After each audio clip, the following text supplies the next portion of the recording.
Pode ser.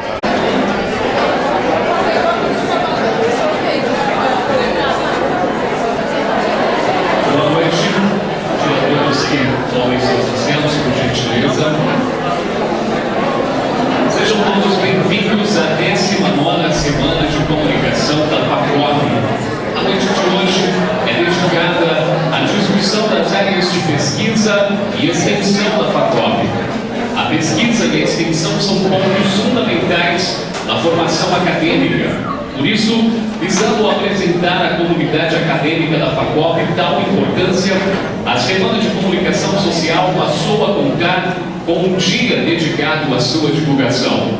O objetivo é mostrar a importância dos acadêmicos participarem de projetos de pesquisa e extensão durante o período que estão cursando a faculdade. Para darmos início, pedimos a todos que desliguem os seus celulares. Não podemos esquecer de agradecer especialmente algumas empresas que investiram na 19ª Semana de Comunicação da FACOP, patrocinando este evento. Agradecemos a Gráfica Cibola, Pandur Cursos em Videografismo, Revista Tre, Restaurante Manegula e Unoeste. Essas empresas, além de valorizarem as marcas, também sabem valorizar os futuros jornalistas e publicitários. Nosso muito obrigado por terem proporcionado tantos anos de sucesso.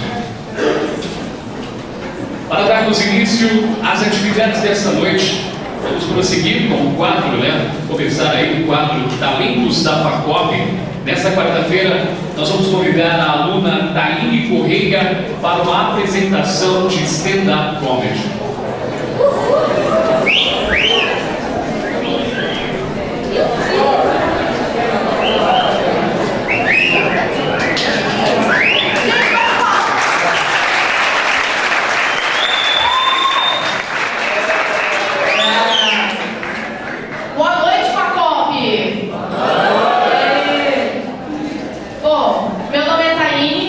Eu tenho 18 anos e ontem eu me prostituí para comer cheeseburger.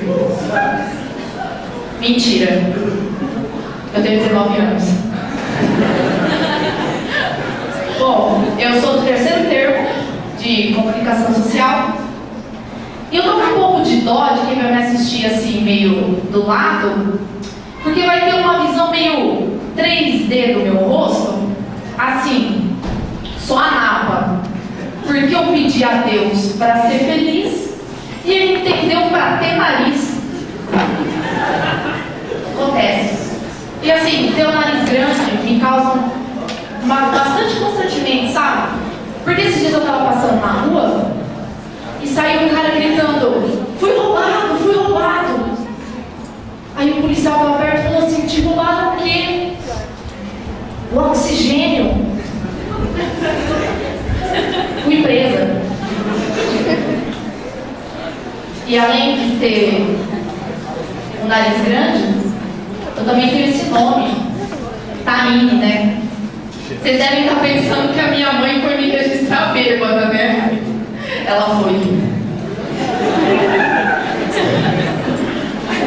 E é muito ruim ter esse nome, porque quando eu vou ao médico, eu tenho que prestar atenção em todos os outros nomes para ver se não sou eu. Porque eles falam Tainá, Tayane, Thaís e o que mais me doeu, Tiene. Daqui a pouco eles estão gritando Osvaldo e eu tô vendo se sou eu. Teve outro caso que aconteceu com o meu nome. Ligaram lá em casa atrás da minha irmã. Eu atendi e falei: não, ela não tá. E com quem que eu tô falando? Falei: Taine. E você é o que dela, Taine? Irmão? Teve outro caso também que eu fiquei um pouco chateada. Eu fui numa excursão da escola e lá tinha uma caverna. Meu sonho é falar na caverna e a caverna ecoar e tal, né? Aí meu amigo foi primeiro. Ele chegou e falou: João! Aí foi minha amiga Maria. Maria. Aí chegou na minha vez: Taine, o quê?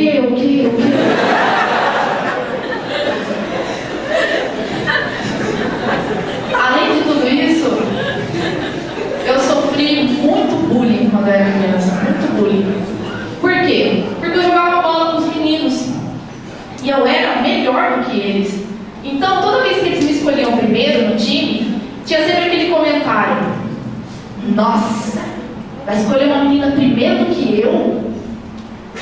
E eu, meiga, como toda menina, fina, delicada, quase uma lady, respondia para eles: pau no seu cu. Mas tudo bem, ó, eu admito as brincadeiras que faziam comigo. Porque assim, eu era muito zoada mesmo. Mas o bom de ser mulher é que mulher cresce. Mulher cresce e mulher fica gostosa. Vide a Bruna Marquezine. Parecia um demônio quando era criança. Aí ela cresceu, sentiu saudades da infância e resolveu namorar o demônio.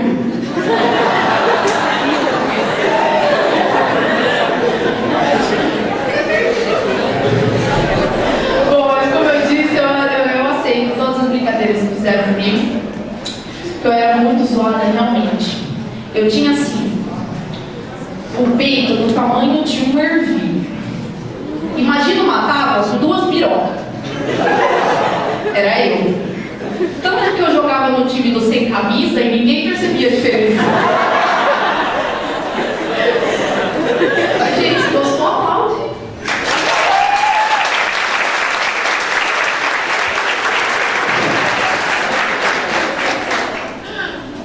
Então, mulher cresce, mulher fica gostosa. Eu cresci.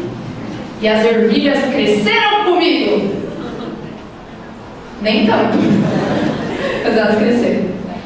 Tinha também os apelidos que eles colocavam em mim, eu ficava bem chateada. Eles colocaram o apelido de mim de lobisomem. E esse apelido me remeteu à primeira vez que eu fui depilar a perna com cera quente. Cheguei lá, depilei a perna, tudo bem?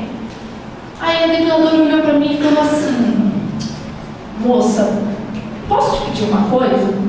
Falei, claro. Eu posso pegar os seus pelos para implantar no cabelo da minha filha?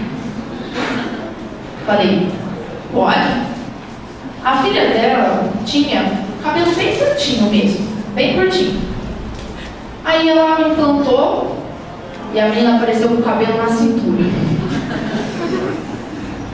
Teve uma coisa também, eles me chamavam de mulher macho. Isso também me deixava muito triste. Aí eu olhava para eles e fazia assim.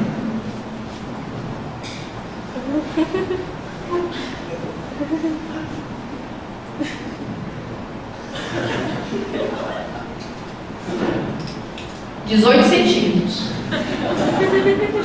Mole.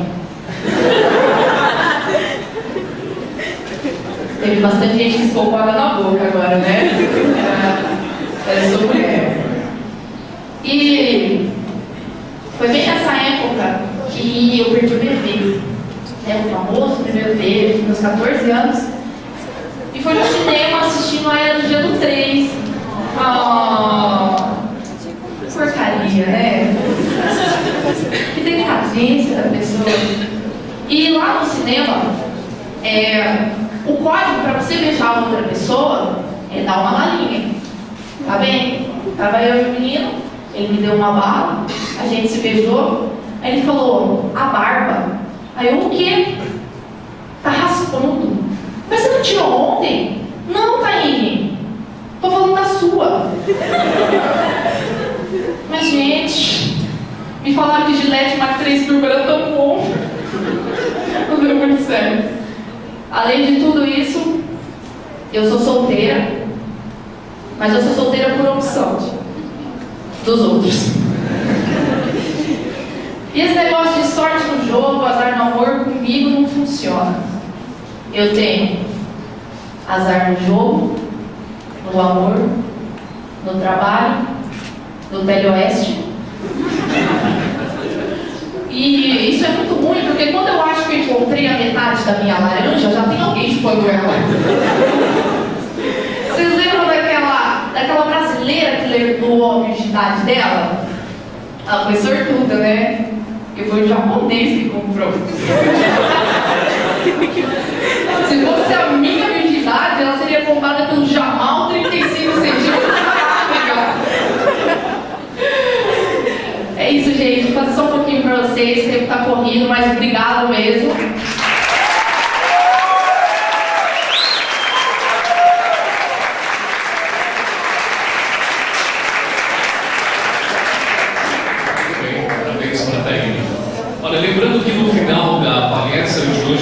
sorteados um vale de R$80 no restaurante Mandegula e copos promocionais.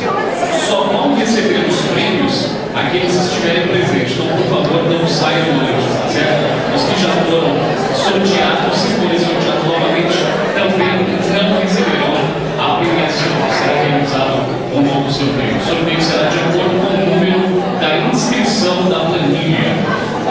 Dando sequência então à nossa programação, nós vamos assistir a um vídeo comemorativo dos 3 anos do portal Facop.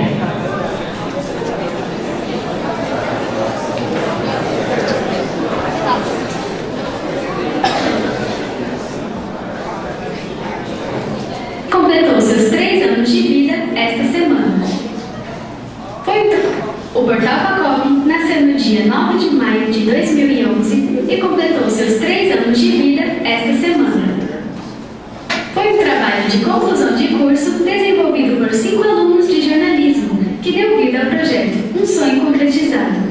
Nesses 3 anos, o portal adquiriu espaço. Hoje ele não é só conhecido aqui, mas lá fora também. Conheça agora alguns números. O portal Facop já recebeu mais de 100 mil visitas. Destas, são 31.500 visitantes únicos. E acessaram o portal por meio de computadores, celulares ou tablets. Foram publicadas mais de 1000 matérias. Já foi visitado por todos os estados brasileiros. No mundo, foi visitado por 52 países, sendo que o Brasil é o que possui mais acessos, seguido dos Estados Unidos e Portugal. E a equipe de trabalho também não é pequena. Em 6 semestres já passaram mais de 35 estagiários por aqui. 95% das visitas registradas são de computadores e a maioria pelo Google Chrome. 69% de quem acessa o portal sempre volta. O portal está no Facebook e no Twitter, mas 97,5% de visitas são do Facebook e só 2% do Twitter. A página inicial é a mais acessada. Em segundo lugar, vagas de estágio e em terceira, procura por TCCs e PECs.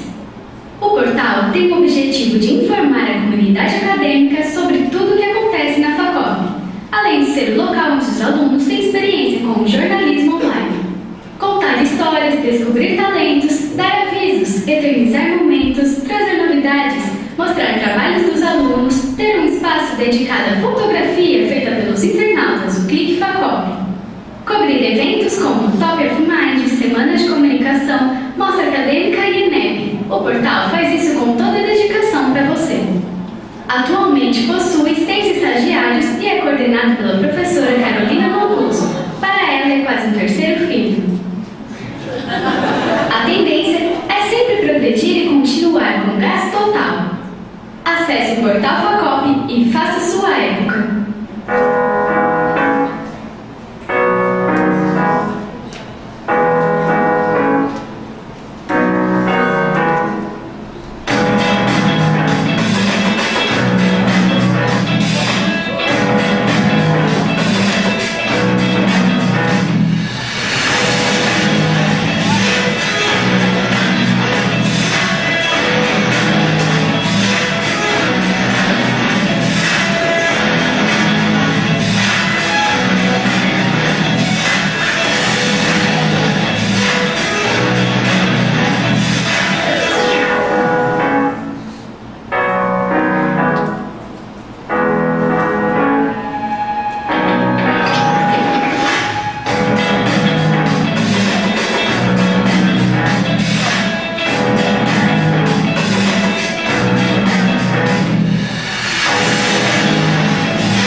Então agora a professora Carolina Mancuso vai falar um pouco mais a respeito do portal Facop. Boa noite a todos. Eu queria convidar os atuais estagiários do Portal Facop que desenvolveram com tanto carinho esse vídeo, né? É muito gostoso ver o resultado desse vídeo, porque a gente percebe que o Portal Facop, além de produzir notícia, informação, fotografia, vídeos, também é um espaço para educação artística, né? Nós passamos 2 semanas que entravam no Portal Facop e eles estavam desenhando e pintando, e o resultado foi bem legal, porque eles quiseram fazer uma coisa atual, que é um tipo Draw My Life, né? Contando um pouco a história do portal. A ideia foi deles, né? E o desenvolvimento também, eu fico bastante orgulhosa. Eu queria dizer para vocês que o Portal Facop é um sonho que já tem 3 anos, né? E nesses 3 anos, cada vez mais, a gente sempre cria alguma coisa nova. O Clique Facop, que a gente desenvolveu no semestre passado, né? Que vocês colocam as suas fotografias, e ontem a gente criou o Instagram do Portal Facop, né? E a gente está estimulando todo mundo também a colocar os hashtags 19 Semana de Comunicação Facop, toda vez que colocar alguma coisa sobre a Semana de Comunicação, para que a gente possa também publicar no Instagram do portal. E o Instagram do portal é @portal_facop, né? Eu convido todos vocês a seguirem e também a seguirem o portal no Facebook, até porque o Portal Facop é o veículo institucional da Facop, então todas as informações que vocês precisam sobre a Facop vão sempre estar no portal. Então, para quem ainda não conhece o Portal Facop, o noeste.br/Facop, tá? Agora eu vou pedir para os alunos eles falarem uma palavra rapidamente o que o Portal Facop significa para eles. Eu vou começar pelas meninas porque o Pércio vai querer falar um pouco mais de uma palavra, tá? Deadline. Crescimento. Sucesso. Dedicação. Aprendizado. Bom, para mim, e amor também, porque eu acho que em agosto já faz 1 ano que eu estou no portal, e já aconteceu de me oferecer nos lugares, mas eu prefiro o portal, porque ali eu adquiri muita experiência, aprendi muito com a Carol também, e quem passou ali já, e pretendo ficar aqui mais tempo. Eu vou falar um pouquinho também do vídeo. Como a Carol falou, a gente teve 2 semanas, parece ser muito tempo, mas não foi. A gente teve que correr demais. Eu terminei ele hoje de manhã, para vocês terem noção. A gente teve que fazer uma gravação ontem correndo. O radialista tinha que ir embora, a gente estava aqui ainda, a gente atrasou ele um pouquinho. E esse vídeo a gente usou 33 cenas de 300 que a gente gravou. A gente ficou mais ou menos, foi umas 6 horas gravando, né? Umas 6 horas gravando para poder dar certo. Aí, tipo, a gente pensou, vai ser pouca coisa, né? Facinho, é só montar tudo e tirar. Não, deve ser cena por cena, faz uma vez, faz 2, faz 3. Teve umas que a gente chegou até a fazer umas 10 vezes para poder dar certo. Mas eu fiquei muito feliz com o resultado e eu peço obrigado a todos que fizeram parte para dar certo. Obrigado.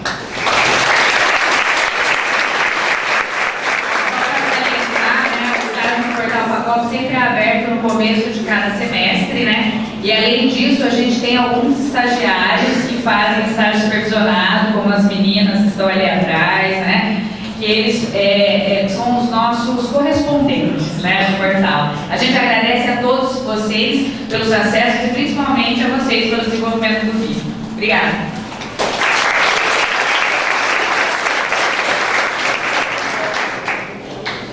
Bom, e no dia de hoje, a 19ª Semana de Comunicação recebe o professor Paulo César Boni, que vai debater sobre a fotografia como fonte de pesquisa em comunicação. Graduado em Comunicação Social, habilitação Jornalismo pela Universidade Estadual de Londrina em 1981. Mestre em Comunicação Social pelo Instituto Metodista de Ensino Superior de São Bernardo do Campo, em 1992. Doutor em Ciências da Comunicação pela Universidade de São Paulo, em 2000. Professor da Universidade Estadual de Londrina, desde 1982, sendo professor associado desde 2006. Coordenador do curso de especialização em fotografia. Praxis e Discurso Fotográfico da Universidade Estadual de Londrina, editor da revista Discursos Fotográficos de 2005 a 2013, pesquisador e líder do grupo de pesquisa Comunicação e História, cadastrado no CNPq, avaliador institucional e de cursos do INEP-MEC, Prêmio Funarte Marque Ferres de Fotografia 2013-2014. Experiência como jornalista, fotógrafo, professor e pesquisador. Áreas de pesquisa e atuação mais constantes: fotografia, fotografia e memória, fotojornalismo, fotodocumentarismo e história de Londrina e região norte do Paraná. Pós-doutorado na USP, orientado pelo Dr. Boris Kussoy. É também coordenador de grupo de pesquisa em fotografia no Intercom Nacional. Nesse momento, abrimos espaço para recebermos o palestrante, o professor, e nesse momento vamos pedir toda a atenção para a palestra, então, com o professor.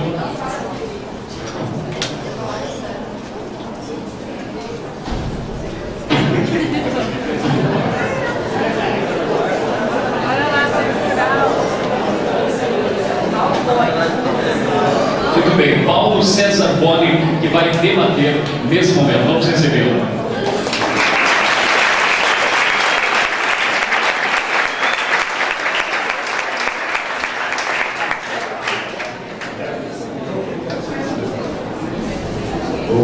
Vou sentar, que já estou meio passado da idade aí.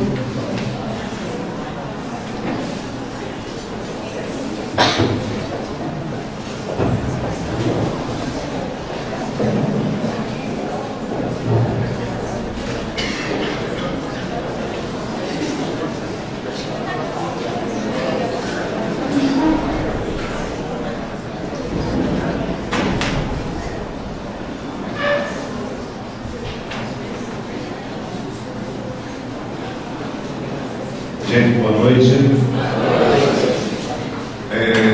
Nossa, prazer enorme voltar a Presidente Prudente, a FACOP. Eu faço parte dessa história. Já trabalhei aqui na FACOP, dei aula para pessoas fantásticas, maravilhosas, com carreiras de sucesso que a gente sempre vê pela televisão. Eu tenho uma saudade enorme dos tempos que eu vinha para Presidente Prudente dar aula e participar de tantas outras atividades. Queria, claro, agradecer a Carolina Manguso, que me intimou, ela não convidou, ela me intimou a comparecer, mas é muito difícil dizermos não para algumas pessoas que são muito especiais. Então, nós, professores, mais do que professores, educadores, nós temos que aprender a separar as pessoas que são boas e investir o que for preciso, o quanto for preciso e o tempo que for necessário nessas pessoas. E quando uma dessas pessoas, por um motivo ou por outro, precisam da gente, não tem como dizer não. Até porque eu sou funcionário público tem um compromisso com o público. Então, claro que eu iria aceitar o convite da Carolina, também porque a pessoa que estava originalmente escalada para dar essa palestra é a professora Simoneta Persichetti, que é uma amiga queridíssima minha de longa data e que está passando por uns momentos muito ruins. Ela estava com o pai e a mãe bastante doentes. O pai faleceu na semana passada. E aí, então, no final do ano passado, ela teve uma surpresa muito desagradável, que a irmã dela também foi diagnosticada com um tumor no cérebro, teve que passar por uma cirurgia delicadíssima, mas graças a Deus já está tudo bem, está se recuperando legal. Então, até para, entre aspas, cumprir essa meta, eu também de imediato aceitei o convite, estou aqui. Terceiro, eu antecipei, eu faço parte dessa história, eu acho que eu tenho um compromisso com essa instituição, então era mais um motivo para eu aceitar o convite. E quarto, naturalmente, porque era para falar de uma coisa que eu adoro, que é a fotografia. Mas, para desespero da Carol, eu não vou apresentar nenhum slide, nenhum audiovisual, nenhum nada. Eu eu só vou falar sobre fotografia, será fotografia falada. E nós temos aí um grande sucesso recente do Pedro Vaz, que é a fotografia escrita. Ele publicou um livro que o título é esse, Fotografia Escrita. São 9 ensaios maravilhosos sobre a história da fotografia, e nesse livro, nesses 9 ensaios, ele não apresenta nenhuma fotografia. Então nós temos possibilidade sim de falar de fotografia sem mostrar imagens, até porque o nosso cérebro é um computador movido a imagens. E vocês só estão me ouvindo e entendendo o que eu estou falando, porque tudo que eu falo, o computador cerebral de vocês abre uma imagem do que eu estou falando. E se eu falar alguma palavra que vocês não entendam, que vocês não consigam abrir essa imagem, aí naturalmente vocês não compreenderão o que eu estou dizendo, né? Quando nós vínhamos vindo para cá, nós passamos aí por umas obras de duplicação de rodovias e as pessoas estavam usando teodolito. Vocês conseguiram abrir a imagem do teodolito? Porque vocês não conhecem o teodolito, né? É um equipamento de fazer umas medições aí que o pessoal da arquitetura, da engenharia usa muito. Então, pronto, agora, a partir do momento que alguém falar de teodolito, o cérebro de vocês já vai abrir essa imagem para resolver. O que é legal falarmos de fotografia é que a fotografia, quando ela nasceu, ela foi oficialmente anunciada no dia 19 de agosto de 1839, e exatamente por isso, no dia 19 de agosto, a gente comemora o Dia Mundial da Fotografia. Mas estamos falando de 1839, a fotografia ela veio para mudar o parâmetro estético. Não é que ela tenha vindo necessariamente com essa finalidade, mas ela também atendeu a essa especificidade. Porque até então, o pouco que nós tínhamos publicado em termos de imagem nos jornais, nem tínhamos revistas, nessa época eram só jornais, ou o que fosse publicado em alguma outra mídia, num livro, em algum cartaz, era fotografia de coisas muito bonitas, eram pinturas. Então nós tínhamos no visual, na mídia, a estética do belo. E a fotografia, quando ela chegou, ela começou a mostrar a frieza, a crueza da realidade. E isso quebrou um pouco esse padrão estético da cultura do belo. Então, a fotografia que nasceu num ambiente positivista, que nasceu para legitimar uma nova classe que surgia e que crescia, que era a classe burguesa, haja vista que ela nasceu exatamente no período das revoluções industriais. A fotografia também representou uma quebra estética, uma nova opção estética. E nesse primeiro momento em que a fotografia era nua, era crua, era dura, ela mostrava a realidade, ela causou um certo asco, uma certa resistência entre as pessoas, e os veículos de comunicação, me refiro só especificamente aos jornais, que eram que existiam, os jornais até evitavam publicar fotografias, porque como houve esse rompimento, essa quebra de paradigma, as pessoas estavam habituadas a ver o belo quando visse alguma imagem nos jornais, e de repente passaram a ver o feio, passaram a ver o trágico, passaram a ver o real. Então a própria população tinha uma certa resistência, e claro que para não bater de frente com o público leitor, os veículos de comunicação, num primeiro momento, até deixavam de publicar fotografias. Mas por sorte, com o passar dos anos, a fotografia foi chegando aos jornais, e com o passar dos anos também foram nascendo revistas, e as revistas eram mídias que nasciam quase que especificamente para publicar fotografias, eram mídias ilustradas, revistas ilustradas, e a fotografia chegou à imprensa.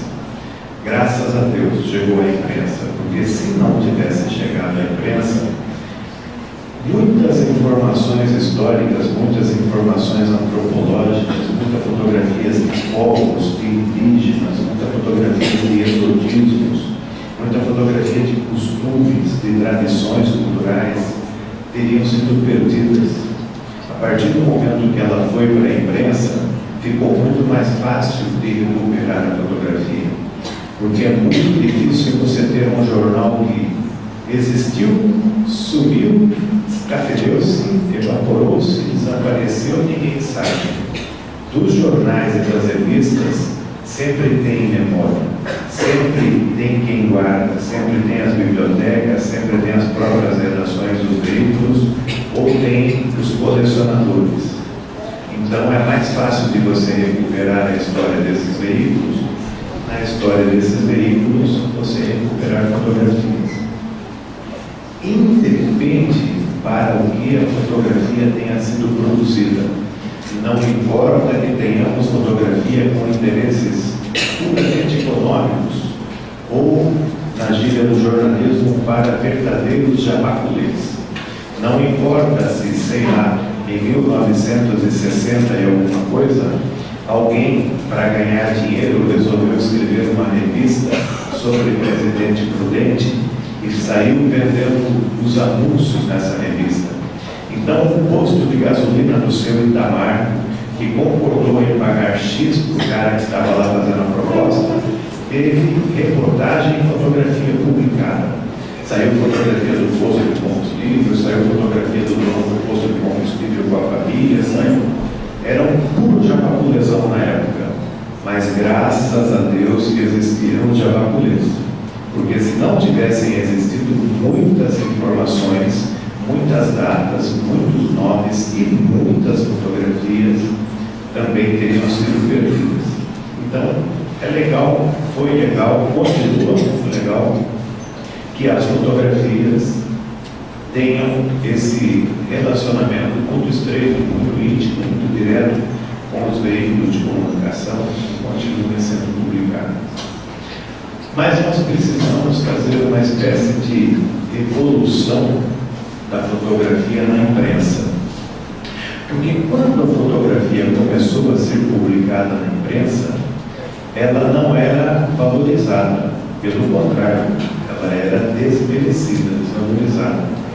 Porque ela chegou à imprensa, no caso brasileiro, no caso de uma cantada de países, exatamente no momento em que os grandes críticos, os grandes literatos, os grandes dramaturgos, os grandes escritores estavam trabalhando na imprensa. Então, a imprensa vendia o nome já consagrado desses escritores, desses críticos, desses dramaturgos, desses literatos, não vendia fotografia. Até porque nós não tínhamos, entre aspas, nenhum fotógrafo famoso, e o fotógrafo desses primeiros tempos era um cara não muito bem visto, primeiro porque o equipamento era pesado, desajeitado, então normalmente os fotógrafos eram homens, e eram homens fortes para poder carregar todo esse arsenal de equipamento necessário. E o cara passava o dia todo trabalhando e à noite, por exemplo, ele vinha aqui na semana de comunicação, ou ia num coquetel, ou ia num jantar, ou ia num programa social qualquer, ou ia num lançamento de livro, e ele ia do jeito que estava, suado de ter trabalhado o dia todo, os cabelos todos desalinhados, barba por fazer, mal vestido às vezes. Então, e depois detalhe, se ele chegasse num lugar também onde era fartura de comida de graça, a famosa boca livre, o cara ia mais se aproveitar da oportunidade de comer e tomar uísque do que fazer um serviço profissional decente, né? Adequado, competente. Então as fotografias não eram muito valorizadas. As fotografias, no primeiro momento na imprensa, elas serviam como mera ilustração do texto. Quem comprava o jornal para ler o texto do escritor que trabalhava lá, do crítico de arte que trabalhava lá. não comprava para ver as fotografias. E, dadas as limitações técnicas, nós também tínhamos aquelas famosas fotografias chapadas, que eram as fotografias feitas mesmo com negativo de vidro, negativo de fundo, estanho, e que era uma coisa chapada mesmo, feita de frente, sem perspectiva, sem tridimensionalidade, sem nada. E nesse momento, então, vamos colocar as fotografias, eram ilustrações, né? Serviam apenas como meras ilustrações. Passado algum tempo, já no começo do século XX, aí com alguns conflitos em andamento, com a Primeira Guerra Mundial de 1914 a 1918, com a Guerra Civil Espanhola, que foi de 1936 a 1939, mal terminou a Guerra Civil Espanhola, começou a Segunda Guerra Mundial, que foi de 1939 a 1945, e a imprensa começou a cobrir esses conflitos. Na realidade, a imprensa já cobria conflitos armados desde a Guerra da Crimeia, que a Crimeia agora está muito na mídia, todo mundo sabe que a Crimeia agora é um território anexado da Rússia, e antes de ser da Rússia era da Ucrânia. Então a Crimeia está muito na mídia. Desde a Guerra da Crimeia em 1855, a imprensa já cobria conflitos, mas cobria de um modo não muito real, não muito cruel, não muito instantâneo, não muito rápido, por deficiências técnicas e por uma série de outros motivos. A partir da Primeira Guerra Mundial, a imprensa já começou a mandar correspondentes e fotógrafos. E para muita gente, inclusive nós que moramos ou morávamos no Brasil e não tínhamos a menor ideia do que era uma frente de batalha, do que era uma guerra, do que era um conflito, do quanto ele era insano, sangrento, sabe, do quanto ele era trágico, nós passamos a ver essas fotografias e começamos a ter informações que nós não tínhamos a respeito desses conflitos, desses embates. E a partir desse momento, a fotografia deixou de ser uma mera ilustração, ela passou a ser um complemento da notícia. As pessoas estavam lendo notícia assim, lia, olhava para a fotografia, voltava a ler, olhava para a fotografia, aí percebia alguma coisa na fotografia, ia lá conferir se o que ele percebeu estava escrito ou se não estava escrito no texto. Aí alguma coisa que falava no texto que ele não tinha percebido, ele voltava a ler a fotografia. Então a fotografia atingiu um status superior, um status de complemento da notícia. Ela começou a ter um peso parelho, peso igual ao que tinha o texto nos jornais da época. Isso foi muito interessante porque a partir daí nós leitores, começamos a prestar muito mais atenção nas fotografias, porque percebemos que as fotografias eram capazes de nos trazer muito mais informações do que pensávamos que elas seriam. Tantas quantas, ou às vezes até mais informações do que o texto estava trazendo. Então nós atingimos o segundo estágio da fotografia, o de complemento da notícia. O primeiro, mera ilustração, o segundo era complemento da notícia, e em meados do século passado, do século XX, com o final do conflito da Segunda Guerra Mundial, os fotógrafos resolveram se unir em cooperativas ou fundar agências de fotografia e começaram a fazer um trabalho de documentação muito mais exaustivo, com muito mais tempo. Eu não vou lembrar porque não ouvi o nome da pessoa estagiária do portal da FACOP, a última da direita, da minha direita. Pediram para ela resumir uma palavra, ela falou deadline. Deadline, eu só lembro do nome da Taíne. Cadê a Taíne? Não esqueci. Não esqueci. Parabéns, você foi ótima na performance. Então, mas a menina deadline, gente, deadline era o que apurrinhava a vida dos fotógrafos, dos jornais e das revistas, porque eles tinham que voltar com alguma coisa para cumprir o pedido deadline. A partir do encerramento da Segunda Guerra Mundial, quando os fotógrafos começaram a dizer: olha, vamos trabalhar para nós, somos nós que fazemos o nosso tempo, nós que mandamos e nós que fazemos da forma como achamos que deve ser. Então, o fotodocumentarismo, a partir desse momento, cresceu muito. A gente começou a conhecer muito mais o mundo, começamos a saber de muito mais países, de povos, de tradições culturais, de folclore, de coisas exóticas, de animais, da natureza. Foi um negócio fantástico. E, nesse momento também, nós passamos por um terceiro estágio de evolução, de valoração da fotografia na imprensa, que foi um momento em que algumas fotografias, infelizmente não são todas, mas algumas fotografias passaram a dizer muito mais do que o que estava escrito. Algumas fotografias eram tão reveladoras, tão emblemáticas, e elas tinham um apelo emocional, persuasivo tão forte, que elas passaram a ser mais valorizadas, porque passaram a dizer mais do que o que estava escrito. Foi mais ou menos nessa época, nos anos 50, anos 60 do século XX, que aquela máxima do Confúcio de que uma imagem vale mais do que 1000 palavras realmente veio à tona e foi comprovado, porque algumas fotografias foram, muito mais informativas, muito mais formativas, muito mais comoventes, muito mais políticas do que eram muitas palavras, do que eram reportagens e reportagens. A fotografia mais emblemática desse terceiro momento é a fotografia da garota do Vietnã. Todo mundo sabe, todo mundo já viu, todo mundo já viu na mente. A garotinha Tua, que o nome dela é Kim Phuc, ela é viva, mora no Canadá, ela é embaixadora da ONU pela Paz e há 2 anos esteve no Brasil para dar uma palestra em Florianópolis.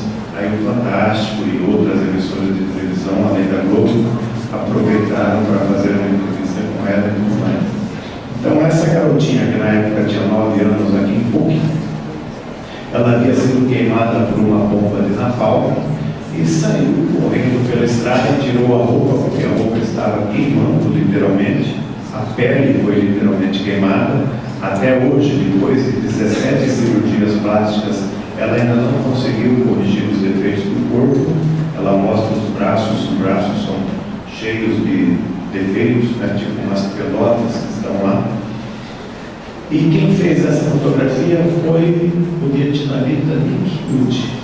Essa fotografia acabou sendo o prêmio Pulitzer, o prêmio World Press Photo de fotografia. Essa fotografia é enigmática. Essa fotografia significou mais para o fim da guerra do Vietnã, que já se arrastava por 2 décadas, do que uma porrada de esforços diplomáticos, do que um monte de reportagens, do que uma série de jornais televisivos, tudo. Essa fotografia foi o início do fim da guerra do Vietnã. Então essa foi uma fotografia que falou muito mais que 1000 palavras, informou muito mais que o texto.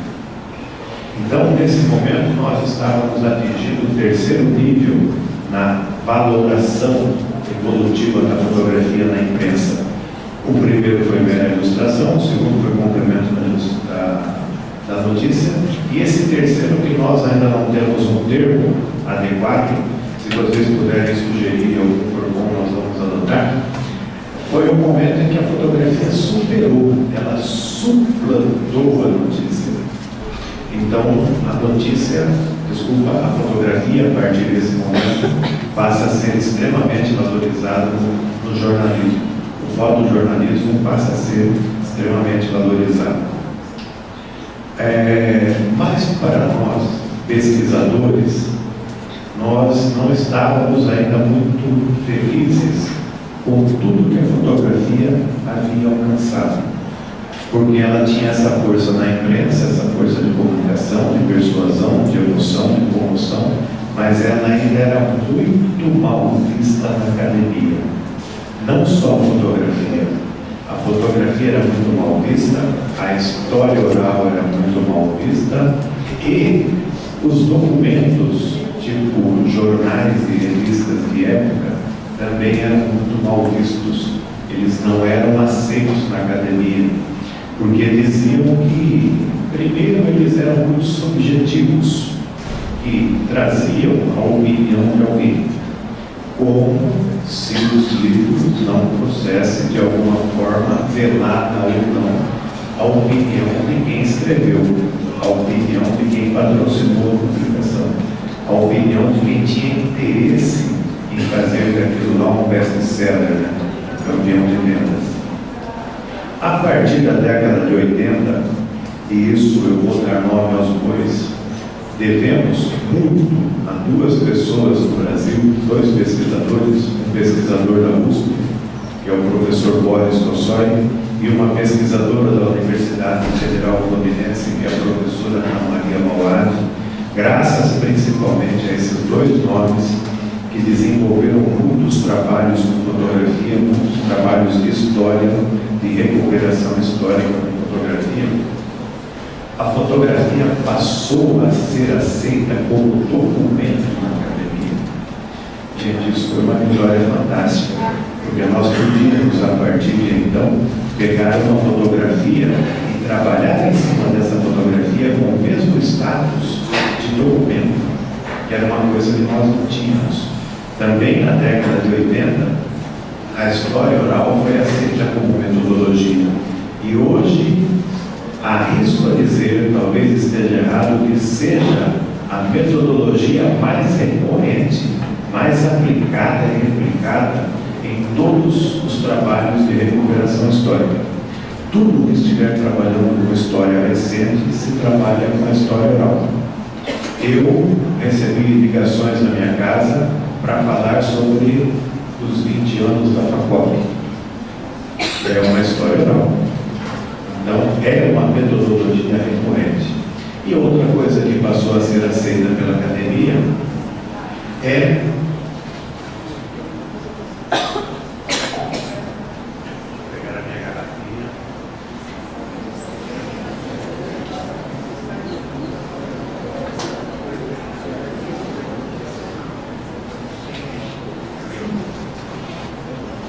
outra coisa que também passou a ser aceita pela academia são os documentos de época, os recortes de jornais e revistas de época.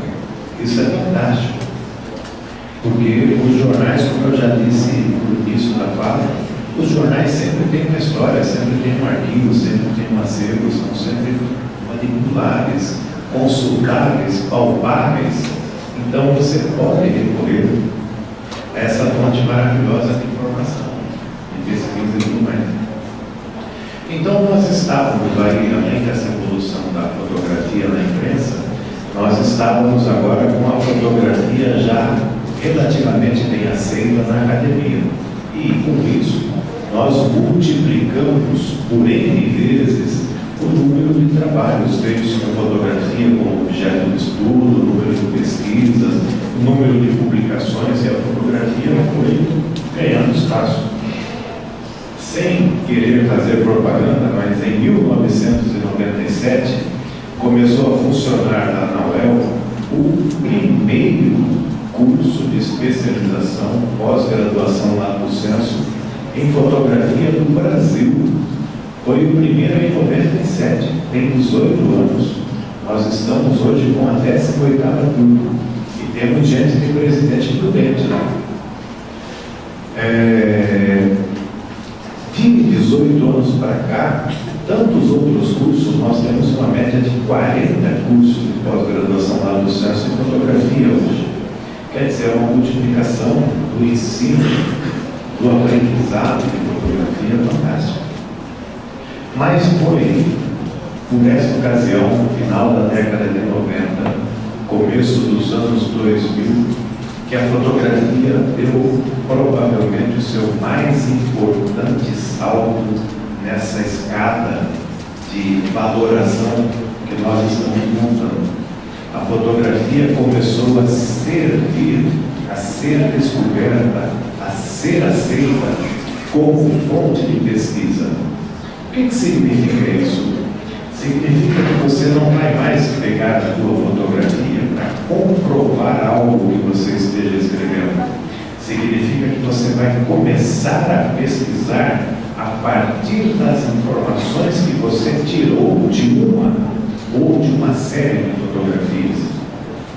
Então, muitas pesquisas foram originadas a partir de uma leitura visual e iconográfica de uma imagem, de uma fotografia. Se nós aprendemos faz pouco tempo isso, se nós pegarmos fotografias, por exemplo, do início de Presidente Prudente, nós vamos, por exemplo, perceber algumas características ou vertentes arquitetônicas, nós vamos perceber comportamentos, publicidade. A gente tem que ser atento, claro. Se você olhar, por exemplo, na fotografia de uma rua de Presidente Prudente e tiver uma série de restaurantes, lá placa, restaurante isso, restaurante aquilo, restaurante aquele outro, você já vai começar a perceber, puxa, eu acho que nessa época o pessoal deixou de voltar para casa almoçar. Porque antigamente todos os trabalhadores voltavam para casa almoçar. Depois, a partir de um determinado momento, os restaurantes se multiplicaram, que as distâncias do trabalho para casa ficaram maiores, uma série de outros fatores, as pessoas deixaram de voltar para casa almoçar.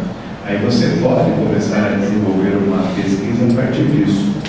Se você perceber que as pessoas eram todas magras e hoje a realidade não é bem essa, você pode dizer, puxa, deve ter havido uma mudança de comportamento alimentar de 1960 para os anos 2000. E aí você vai fazer uma pesquisa.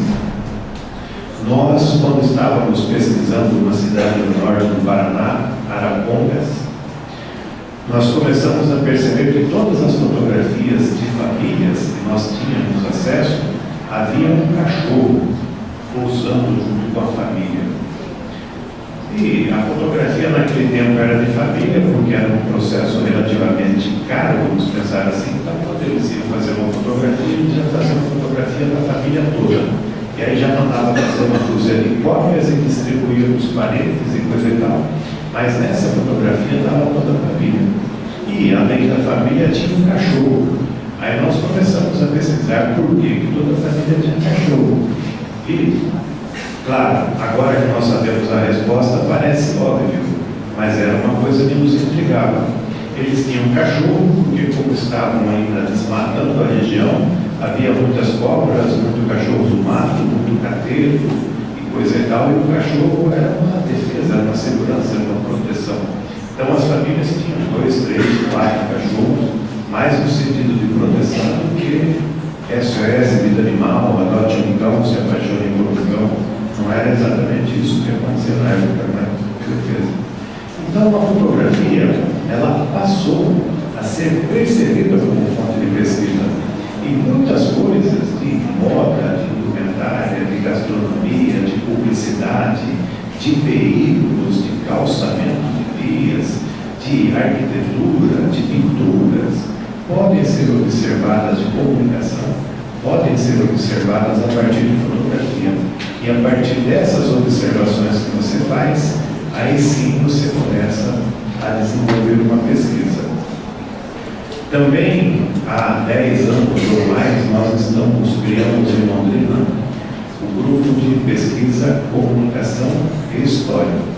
E nesses 10 ou mais anos, a gente está propondo metodologias de pesquisa e de análise fotográfica. Então, nós já fizemos uma proposta há mais de 10 anos, que era de metodologia de análise, que era da intencionalidade de comunicação. E agora, mais recentemente, nós estamos trabalhando numa metodologia de pesquisa que é aliada com a história oral, com o uso da fotografia como disparadora do gatilho da memória, que é uma metodologia basicamente muito simples. Quando você tem que fazer, por exemplo, vou pegar um exemplo caseiro. Alguém me ligou, estão escrevendo, fazendo um TCC sobre os 20 anos da Procópia, e querem que eu grave um depoimento no rádio, um depoimento na televisão. Vou gravar. Vão me perguntar algumas coisas, eu vou responder. Ah, naquele tempo, como é que era?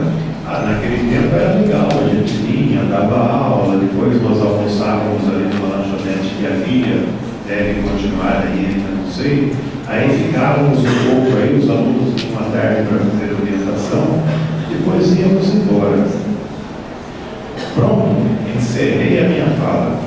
Mas se depois que eu encerrar a minha fala, alguém sutilmente tirar 3 ou 4 ou 5 fotografias daquela época e me mostrar, gente, muito mais lembranças virão à tona. Eu vou me lembrar de muito mais coisas. Algumas lembranças que estão lá latentes, não reveladas, quietas na minha memória, virão à tona. Se me mostrar uma fotografia, eu vou falar, nossa Senhora, lembro dessa turma, meu Deus do céu, olha aqui a Débora, olha aqui o Lúcio, olha aqui o Léo Oliveira, olha aqui o Homero, olha aqui a Tica Pelotti, olha aqui a Cíntia, olha a Flávia Marsola. Puxa, esses dias eu vi a Flávia Marsola numa reportagem do Globo Rural. Eu não vou me lembrar de tudo isso quando alguém me fizer uma pergunta, mas quando alguém me mostrar uma fotografia, muito mais informações virão à tona. Aí eu vou me lembrar de que esse prédio não existia, sabe? Eu vou me lembrar de uma série de coisas, e isso é o que nós estamos fazendo lá, usando a fotografia para disparar o gatilho da memória. O cara dá as informações básicas, triviais, rotineiras, sem olhar para nada, mas depois que ele encerrar a fala dele, a gente começa a mostrar algumas fotografias, o cara vai se lembrar de muito mais coisas. E o legal é que ele não se lembra só das informações técnicas ou das informações muito formais. Ele vai se lembrar de muita subjetividade, de muita informalidade. Falar, nossa, eu lembro, nossa, nesse tempo que o Hildo namorava a Karen, acho que eles já são até casados hoje, não sei. O Hildo eu vejo sempre falando de esporte, não sei o quê. A Karen também, sabe aquela coisa que é muito mais informação? Aí nós vamos entrar numa coisa que é muito mais emocional, que é muito mais legal quando você está fazendo entrevista, você olhar para o sujeito e perceber que o sujeito ficou feliz, ou perceber que o sujeito embargou a voz, o sujeito está ficando emocionado. Sabe, isso é um negócio muito legal. E que se nós não tivermos esse cuidado, nós vamos perder todas essas informações.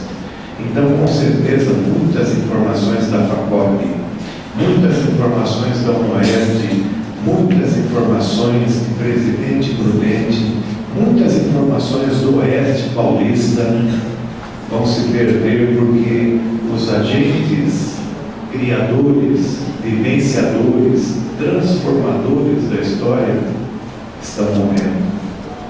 Nós temos que aproveitar e conversar com essas pessoas antes que elas partam, porque quando elas partirem, com certeza, muitas coisas interessantes sobre a nossa história serão enterradas e definitivamente esquecidas com essas pessoas.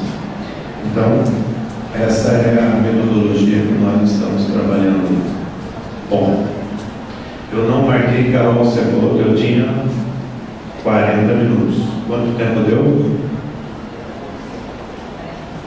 Deu 40 minutos? É uma máquina. Isso daqui é uma máquina, né? É um relógio suíço.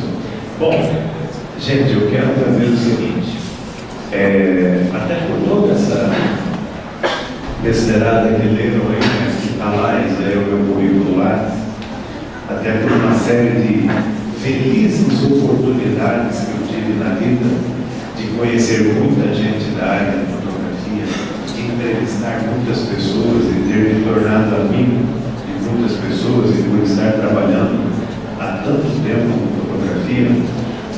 Eu quero abrir agora para perguntas, mas também quero deixá-los muito à vontade para perguntarem sobre outras coisas que não foram o objetivo da minha fala hoje.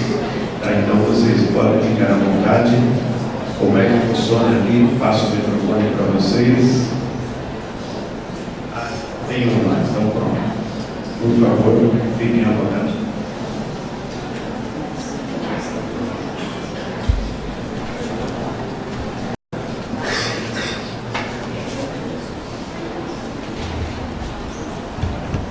Da fotografia hoje, né, no jornalismo, que ela é muito mais, né, muito mais rápida. Nos últimos 10 anos, você pode me dizer assim, fotos que você acredita que marcaram a época, como as fotos que marcaram a época do século XX, por conta da internet, da quantidade de fotografias que é utilizada? Tem uma foto assim que você fala, ó, essa foto é, como a gente fala da Guerra do Vietnã, tem a foto X, Hiroshima Nagasaki, tem a outra foto. E agora, tipo, 11 de setembro, você consegue ver uma foto? Uma foto.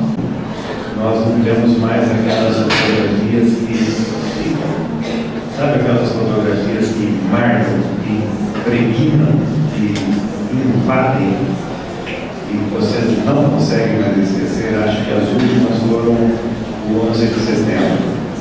Depois do 11 de setembro, nós tivemos, assim, de muita magnitude, o terremoto do Haiti.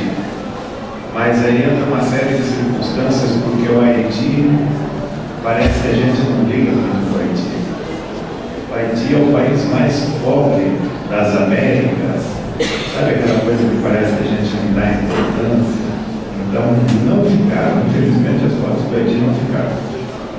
Depois do Haiti, houve o terremoto e maremoto no Japão, que aí você sabe bem melhor do que eu. São fotografias que foram muito produzidas, muito difundidas, até porque trabalhamos com o país mais tecnológico do mundo, que tem o maior número de fotógrafos e as melhores tecnologias, e eles alimentaram muitas redes, muitos veículos eletrônicos, e aí nós temos. Mas não ficou. Eu acho que tem razão na quantidade de imagens, da velocidade com que elas são substituídas hoje. Acho que dificilmente nós teremos uma outra fotografia como a da menina do Vietnã, como do cogumelo de Hiroshima e, mais recentemente, como do 11 de setembro. Você acredita que a fotografia está perdendo ou ganhando espaço? Com qualidade? Bom, gente, eu falei muito rapidamente aqui que, terminada a Segunda Guerra Mundial, os fotógrafos resolveram dar um grito de independência. Eles se reuniram e montaram cooperativas, montaram agências de fotografia e foram trabalhar por conta. Ou seja, eles saíram dos jornais e revistas em que trabalhavam e foram trabalhar por conta. Isso deu um salto de qualidade fantástico no fotodocumentarismo, que era o que eles faziam. Mas deu um salto inverso, um salto de queda livre no fotojornalismo. Os seus bons nomes saíram do fotojornalismo. Mas detalhe, nessa época, a quantidade de veículos ilustrados proliferou muito. É o que a gente chama de imprensa cor-de-rosa, de entretenimento, revistas masculinas, de decoração, de esporte. Então tinha muito mais fotógrafos trabalhando, muito mais fotografias sendo produzidas. Não dá para a gente dizer, caiu a fotografia, não, caiu o fotojornalismo. Agora também nós temos muito mais veículos, inclusive com os veículos virtuais, e nós temos muito mais fotógrafos. O que está caindo é a qualidade da fotografia. E na próxima revista Discursos Fotográficos vai ser a entrevista com o Pedro Martinelli. Eu fiz essa pergunta para o Pedro Martinelli. O Pedro Martinelli respondeu assim: morreu, acabou, não tem mais fotojornalismo. Pedro Martinelli, eu estou dizendo para ele, vai ser publicado. Então ele falou: pô, hoje em dia é assim, todo mundo fotografa, todo mundo isso, todo mundo aquilo. Vez ou outra, muito raramente, toca o telefone aqui, é a Veja, ou é a Quatro Rodas, ou é a Isto É, coisa e tal, encomendando o trabalho. Mas fora disso, Então, hoje, nós temos muito mais fotógrafos muito mais especializados. Os fotógrafos estão indo para o mesmo caminho que os médicos. Você vai no médico hoje de coração, que já é um especialista, aí o cara fala, não, mas eu sou especialista no lado esquerdo do coração, lado direito tem outro meu amigo. O fotógrafo também está se especializando de tal forma. Lá em Londrina, nós temos 2 casos de fotógrafos que deixaram a Folha de Londrina para fotografar boi. É muito mais rentável hoje o cara fotografar boi, e ele só está fotografando boi mesmo, do que ele fazer serviços genéricos, inclusive fotojornalismo com fotografia.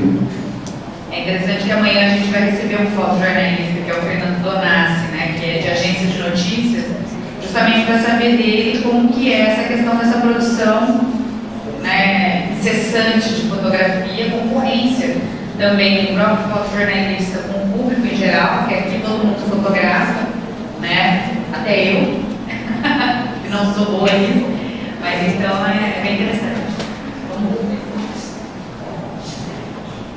Tem mais alguma aí?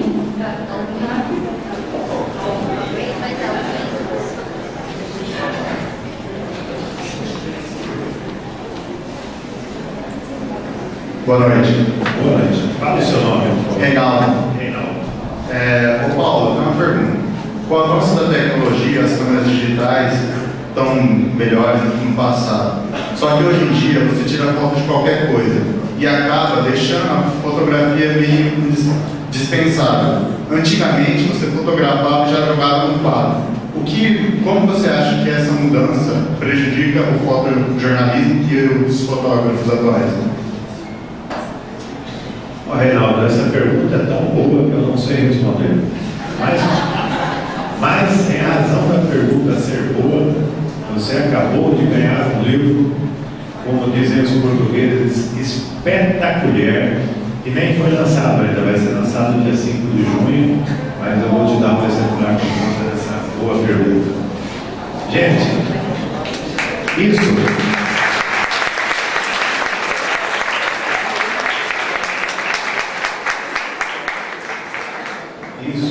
é uma coisa que eu disse, eu não sei responder, e eu aposto um ano inteiro do meu salário que ninguém sabe responder.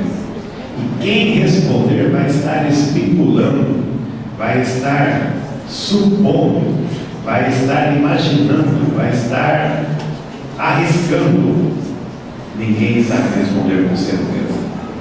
Porque tem uma coisa que vocês não perceberam ainda, porque vocês são muito jovens, vocês nasceram numa geração digital, e para vocês o mundo é esse.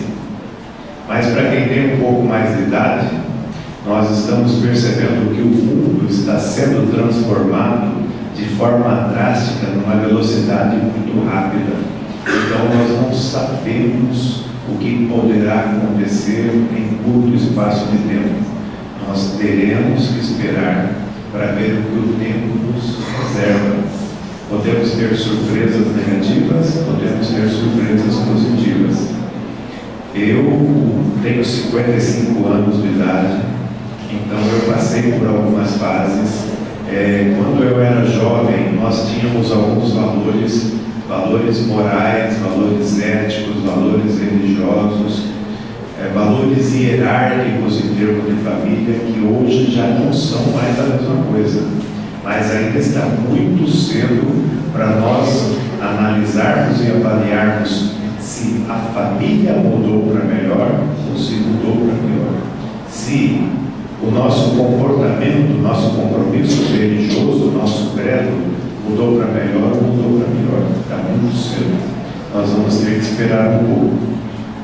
Eu, particularmente, fico meio horrorizado com algumas coisas, né? Por exemplo, a Carol me convidou, eu disse que vinha, ela falou, começa às 7h30, eu falei, 7h30 eu estou bem. Eu aposto que em nenhum momento ela teve qualquer dúvida de que 7h30 eu estaria aqui. Porque eu tenho esses valores anteriores. Hoje em dia, desculpa, não estou falando de ninguém, mas estou falando de todo mundo. Hoje em dia acontece qualquer coisa, a molecada fala, dá nada não, dá nada não. Não dá nada não. Dá muito bônus. Sabe, se eu tenho aqui 100 pessoas me esperando e eu atrasar 10, 20, eu vou me sentir um grande filho da puta. Porque tem 100 pessoas me esperando e eu vou atrasar. Não, eu tenho um compromisso de estar aqui no horário que está marcado. Então, esses valores, que são valores antigos, eu ainda não consegui me licenciar deles.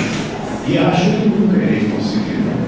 Então, Reinaldo, nós vamos ter que esperar um pouco aí. Mas, o que está acontecendo, eu vou até, desculpa, falei do Pedro Martinelli. Outra coisa que eu perguntei para o Pedro Martinelli, parecida com isso, e o Pedro Martinelli falou, porra, eu não aguento mais esse monte de fotografia me enchendo o saco. É assim, o cara vai embarcar no avião e bota nas redes sociais para a gente ficar engolindo aquilo. Aí o cara sentado na janelinha tira uma fotografia da asa do avião. Aí o cara vai comer um hambúrguer, coloca, ele falou, porra, ou nós vamos inovar, ou nós vamos encher o saco de nós mesmos e não queremos mais ver grande coisa. E o que ele estava dizendo para inovar? Ele deu o exemplo. Gente, não perca teu tempo fazendo fotografia de arara. Porra, eles têm fotografia de arara que não acaba mais. Não perca teu tempo fazendo fotografia de uma plantinha de soja nascendo. Já tem plantinha de soja que não acaba mais. Se você não tiver nada de novo para pôr em cima, não faça fotografia, não precisa. Você não vai dizer mais nada para ninguém, você não vai acrescentar nada para ninguém. Mas ele está sugerindo que o futuro da fotografia seja as pessoas documentarem a sua rua, o seu bairro, a sua família, a sua faculdade, a sua igreja, o seu clube, sei lá, alguma coisa nesse sentido. E que tenha proposta. É uma proposta de documentação, que é uma proposta que o cara pensou, que é uma proposta que o cara pesquisou, que é uma proposta que o cara vai desenvolver. Some alguma coisa, diga algo de novo, tenha um viés diferenciado, tenha uma outra estética, tenha uma outra linguagem, tenha uma outra mensagem. Porque se você não estiver acrescentando nada ao que já existe, e olha que existe coisa pra caralho, aí, meu Deus do céu, nós estamos entrando assim num vazio cósmico, parece, né? Não sei. Vamos esperar, Reinaldo. Eu não sei se eu viverei para ver, mas você eu tenho certeza que sim.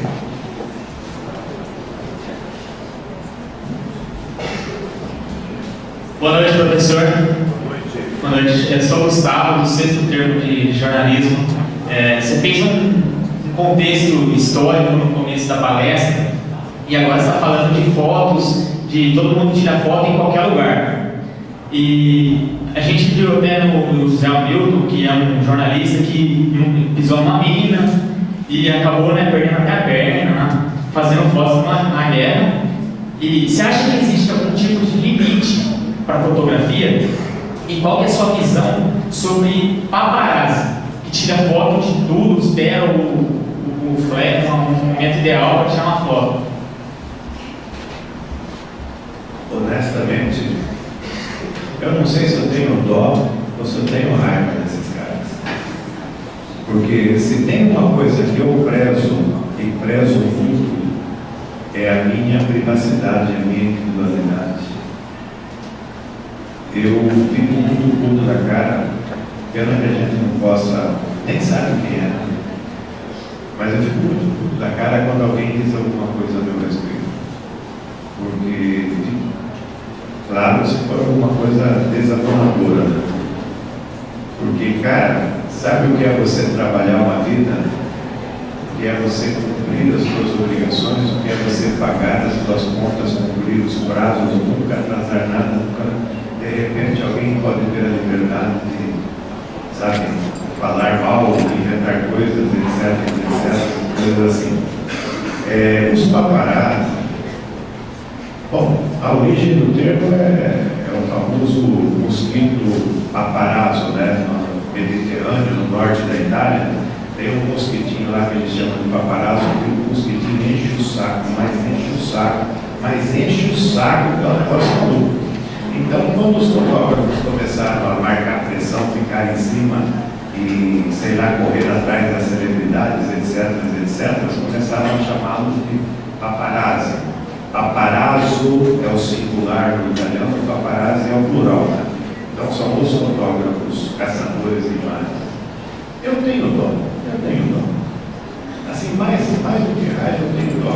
Eu acho que são pessoas incapazes de criar, pessoas incapazes de ter projetos, pessoas incapazes de, sei lá, ter alguma circunstância onde ele possa se sobressair pela sua capacidade, pela sua competência, pelo seu trabalho. Nossa, acho que eu não vou nem continuar falando isso, não vou acabar falando palavrões aqui. Mas eu acho muito ruim. Agora também tem um detalhe, né, gente? É muito ruim, mas tem um monte de artistas que também alimentam os paparazzi. O cara, olha, estou saindo para ir jantar lá no... Quer dizer, ele está dizendo, vai lá fazer uma fotografia aqui. Mas não são todos. E você ter a tua privacidade invadida é um negócio assim muito mal. Eu fico com dó não só dos paparazzi, eu fico com dó das celebridades.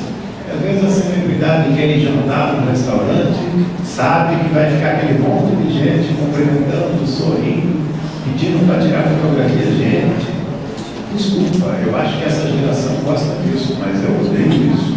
Eu, quando eu vou no restaurante, eu gosto de ir e que de preferência não tenha barulho no restaurante para comer em paz, sabe?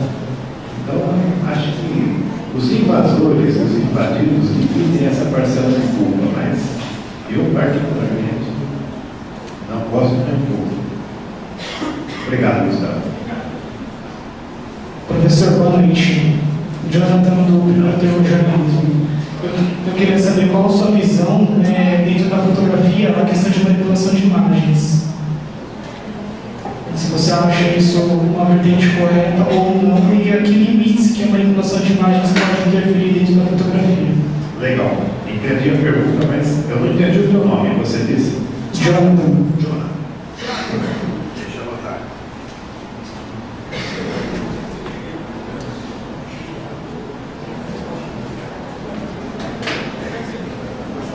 Gente, vamos separar as coisas. Primeiro, tratamento de imagem é algo que não interfere muito no resultado final da fotografia. Se você for azular um pouco mais o céu, ou se você for branquear um pouco mais uma nuvem, se você for aumentar um pouco de contraste para melhorar a publicação, sabe, você mexeu, mas você não desvirtuou o real, você não mentiu nos fatos que a fotografia registrou. Agora, oposto do tratamento, nós temos a manipulação. E manipulação deve ser impedida como você interferir na fotografia. Se você, sei lá, tira a fotografia de uma igreja, um monumento qualquer, e tem aquela fiação desgraçada de feia, porque, nossa, as fiações são desgraçadas de feia mesmo. E aí você vai lá e apaga a fiação para a tua igreja, para o teu monumento ficar mais bonito, mais clean, mais limpo, mais arejado. Aí você manipulou, porque o sujeito que passar lá em frente dessa igreja ele vai perceber que tem um monte de fios que não estavam na tua fotografia. E isso é muito mal. Olha, para vocês terem uma ideia, na década de 90, a imprensa americana estava tão desacreditada com a população. Gente, eu não sei se vocês acompanham, de vez em quando as revistas publicam aí alguns estudos de credibilidade de instituições, que algumas instituições são creditícias, a população acredita. Então, por exemplo, a imprensa é uma das instituições que a população acredita. A igreja, a população acredita. Nos correios, a população acredita. Eu não sei por que não acreditam nos políticos, que é uma classe tão séria, tão honesta. Eu acho que deviam acreditar mais nos políticos, mas os políticos estão sempre em último lugar. Bom, lá nos Estados Unidos a imprensa estava tão desacreditada que o governo nomeou uma comissão de notáveis, e essa comissão de notáveis andou pelos veículos de comunicação, pelas universidades, por outras instituições, e acabaram criando um grande fórum de 300 pessoas. Nessas 300 pessoas estavam professores de ética, jornalistas, professores de jornalismo, fotógrafos, editores, etc. E essas 300 pessoas fizeram um estudo de como recuperar a credibilidade da imprensa americana. Isso tudo está transformado em livro. O livro chama Elementos de Jornalismo. Vocês podem procurar na biblioteca ou numa estante virtual, comprar um livro de Elementos de Jornalismo. E desses resultados, além de palestras e palestras em instituições, em faculdades, universidades, veículos de comunicação, segmentos organizados da sociedade, além de centenas, milhares de palestras que esses 300 membros saíram fazendo, eles também criaram uma espécie de código de conduta. Não é um manual de redação, é um código de conduta. E esse código de conduta foi aprovado e adotado pelos veículos de comunicação americanos. E dentro desse código de conduta também tem código de conduta para as fotografias e para o comportamento do repórter fotográfico. Então, se o sujeito for pego em flagrante delito, ou seja, se ele colocou na galeria de fotografias, ofereceu para o editor, foi publicada uma fotografia que foi manipulada e ele mexeu na fotografia, esse cara é sumariamente demitido do veículo de comunicação em que trabalha. Todas as suas fotografias são retiradas das galerias virtuais e o nome desse cara fica queimado para ele arrumar novos empregos em outros veículos. Então são atitudes, medidas drásticas, mas que começam a surtir efeito, porque a população americana está voltando a acreditar no que lê e no que vê na imprensa. Então esse código de conduta é uma, digamos assim, uma saída. E nos Estados Unidos, até onde eu sei, pelo que eu leio, ele tem sido levado muito a sério. Tá? Não sei se respondi, Jonathan, mas eu particularmente sou totalmente contrário à manipulação, de fotografias, porque, sei lá, nós estamos quebrando um paradigma, uma cultura de que a fotografia tem um compromisso com o real, né, com a veracidade do real. Mas não sou totalmente contra o tratamento. Obrigado, João. Oi, sou a Ana Luísa, estou no 7º termo de jornalismo. E eu li que você foi expulso da sala de aula por falta de ter material, de falta de ter os livros na sala de aula. Eu queria saber, porque hoje você já é doutor, como que foi a subida desses degraus? Olha, gente, eu não fui expulso, fui convidado a sair. Não posso nem começar a falar disso, porque eu choro. Mas é que eu sou uma família muito pobre, mas muito pobre mesmo, daquela que eu não vou dizer passamos fome, porque a minha mãe fazia coisas inacreditáveis lá. E eu também, já desde criança, eu saía pelos matos, aí, pelas datas vazias, para apanhar, roubar. Eu não vou falar emprestar, porque eu nunca devolvi. Mas para roubar abóbora, roubar caxi, e frutas e coisa e tal. Então, eu também sempre ajudava na mistura da casa, na alimentação, dessa forma. E tinha que comprar livros. E como meu pai era pintor de paredes, e sei lá, primeiro, uma profissão que não rendeu nada. Segundo, às vezes ele tinha trabalho, trabalhava, ganhava alguma coisa. Às vezes não tinha trabalho, não trabalhava, não ganhava. Então, tinha que comprar o livro, eu não tinha comprado o livro. E aí, a professora, quem tem livro, levanta a mão. Todo mundo levantou a mão. Eu e mais um ou dois que não levantamos a mão, que não tinha livro, ela perguntou: vocês que não têm livro, por favor, retirem-se e tal. Isso é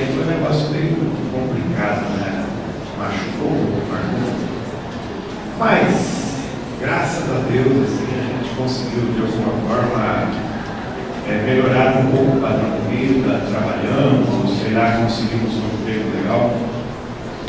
E hoje, Ana Luísa, hoje, na idade, na posição que eu estou, para mim é tudo muito claro. Eu acho que a gente tem que começar a agradecer a existência. Sabe? Acho que eu amadureci nesse ponto.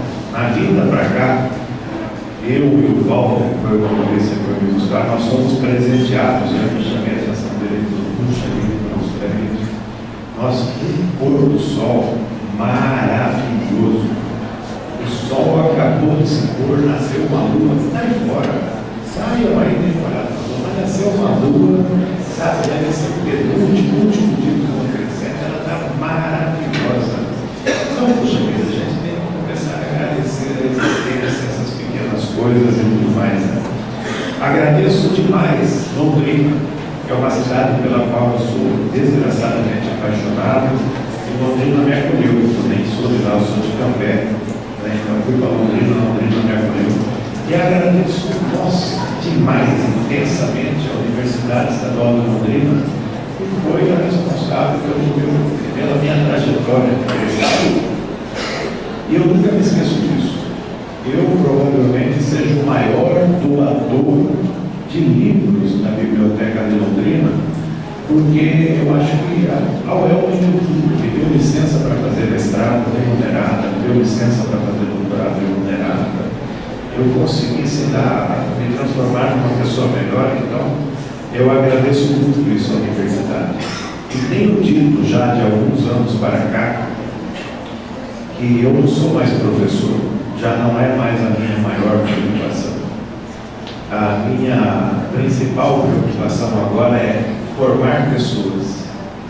Então nós temos que pegar essas pessoas que são desvios, padrões positivos de uma turma, e temos que investir nessas pessoas, temos que orientá-las, temos que de alguma forma direcioná-las, temos que instruí-las, porque essas pessoas podem retornar para nós, essas pessoas podem voltar concursadas como professores da Universidade Estadual de Londrina, e aí você contrata pessoas que você conhece, que você sabe que são de ótimo caráter, que são compromissadas, que são comprometidas, que são assíduas, que são pontuais, que são produtivas, que são competentes. E você contrata uma pessoa dessa com, digamos assim, o maior prazer. Né?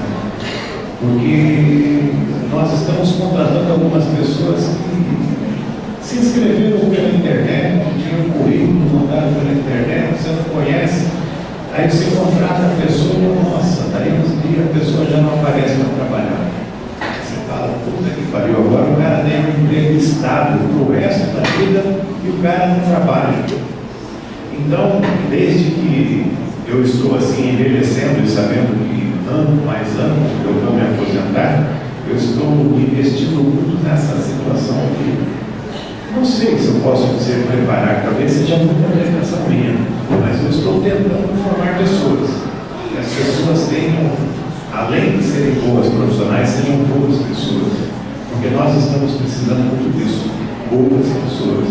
Porque, gente, desculpa, mas a hora que você precisar resolver um problema sério mesmo, máquina nenhuma vai resolver para você.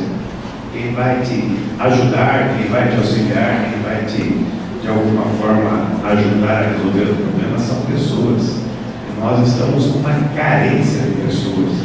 Vocês devem acompanhar isso daí na mídia, que as empresas agora, as empresas estão priorizando a contratação de pessoas que sejam muito sociáveis, que tenham uma capacidade de gerir outras pessoas, que tenham capacidade de liderança, porque nós estamos perdendo o valor humano. Desculpa isso, nós estamos perdendo o valor humano.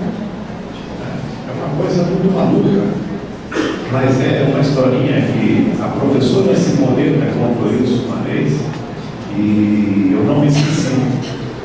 Ela falou que antigamente o homem era respeitado por aquilo que ele sabia fazer. Então, se o cara era profissional de alguma função e sabia fazer aquilo muito bem, as pessoas se deslocavam quilômetros para ir lá encomendar uma espada com o cara, por exemplo. Aí o cara dizia, mas só vai ficar pronto daqui 30 dias, não tem problema, eu espero. Aí o cara ficava 30 dias naquele local esperando a espada dele, a ferradura do cavalo, alguma coisa que ele tivesse encomendado ficar pronto. Depois da Revolução Industrial, o homem deixou de ser respeitado pelo que ele sabia fazer bem feito. Ele passou a ser respeitado pelo quanto ele conseguia acumular. Então as pessoas bem-sucedidas, as pessoas que, entre aspas, se davam bem na vida, que ganhavam muito dinheiro, passaram a ser as pessoas respeitadas. É claro que alguns merecidamente, outros nem tanto, mas os bem-sucedidos passaram a ser as pessoas respeitadas. Hoje, o homem já não vale mais nada, nem pelo que ele sabe fazer e nem pelo que ele acumulou. Hoje é aparência. Então, é pelo que ele aparenta ser, não necessariamente pelo que ele é. E a brincadeira que eu faço sempre é que o cantor de música sertaneja hoje tem 17 anos de idade, nunca viu uma vaca ao vivo, nunca pegou bicho de pé, mas em um ano ele ganha muito mais dinheiro do que Cascatinha e Ana, Pena Branca e Chamantinho, do que de novo ganharam a vida inteira. Então é um mundo de aparência, é um mundo de aparência. Não sei se respondi também, Ana Luísa, mas eu sou um cara humanista. Eu quero morrer acreditando no ser humano. Eu quero morrer apostando no ser humano. Muito bem, encerramos aqui as perguntas. Mais uma vez, Paulo, muito obrigado. Bom, lembrando que os workshops serão amanhã das 8 às 11 e nós teremos, logo na sequência, com a professora Silvia, então, o sorteio dos brindes. Depois o Reinaldo, o Gustavo, o Jonathan e a Ana Luísa passem aqui para pegar o livro de vocês, tá? Obrigado. Pessoal,